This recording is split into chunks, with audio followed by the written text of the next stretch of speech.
Hello dear students, let us read the given question. Question number 6 मध्ये आपल्याला इथे विचारलेला आहे.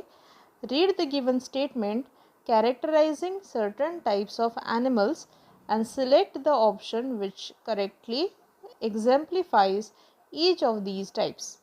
Now what we are given here is we have 4 statements and we have to find out which organism matches the following statements आणि ते options आपल्याला दिले आहेत ऑर्गॅनिझमच्या नावांचे एक्झाम्पल्स. ठीक आहे, तर पहिलं दिलं आहे ॲनिमल हॅव्हिंग एक्सटर्नल गिल्स. आता एक्सटर्नल गिल्स असलेला ॲनिमल जर आपण बघितला तर गिल्स म्हटलं आहे म्हणजेच हे असणार आहेत ॲक्वेटिक. आणि त्यानंतर जर आपण बघितलं तर एक्सटर्नल गिल्स आहेत त्यातल्या त्यात म्हणजेच हा बिलॉंग करणार आहे टू फॅमिली लाईक सॅलमँडर्स जे की असतात ॲम्फिबियन्स. तर आपण बघूया ॲम्फिबियनचे एक्झाम्पल कोणते कोणते आहेत. इथं पहिला दिला आहे प्रॉन. प्रॉन तर नाही आहे, prawn does not belong to amphibians, prawns belong to arthropoda. दुसरं दिलं आहे इथे necturus. Necturus belongs to aquatic salamanders, so this could be correct.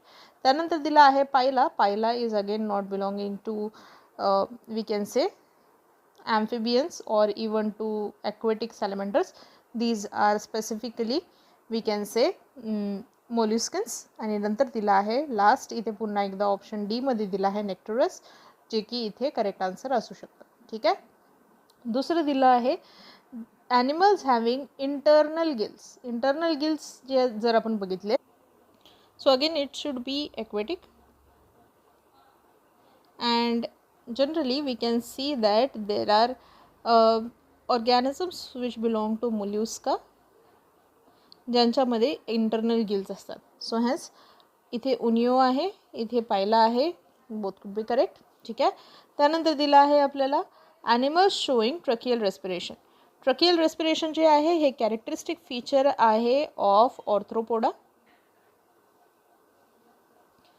आणि ऑर्थ्रोपोडामध्ये जर आपण बघितलं तर ट्रकियल रेस्पिरेशन असतं जनरली, तिथे स्पिरिकल्सने रेस्पिरेशन होऊ शकतं किंवा ट्रकियल रेस्पिरेशन असू शकतं tubules of having network inside the body of the organism. So त्याच्यामध्ये येणार आहे ऑप्शन इथे दिला आहे प्रॉन आणि इथे दिला आहे मिलिपीड. मिलिपीड इज करेक्ट हिअर. ठीक आहे, आणि त्यानंतर आपल्याला लास्ट दिला आहे ॲनिमल्स रिव्हिलिंग बकोफॅरेंजियल रेस्पिरेशन. ठीक आहे, आणि हे रिव्हिलिंग बकोफॅरेंजियल रेस्पिरेशन जे आहे तर जनरली आपण बकोफॅरेंजियल रेस्पिरेशन जी बघतो ती बघतो into ॲम्फिबिया.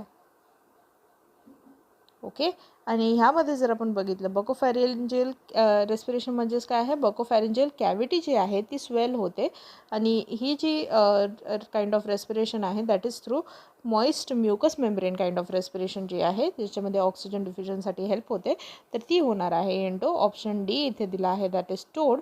This is the correct option. So correct answer would be option 4.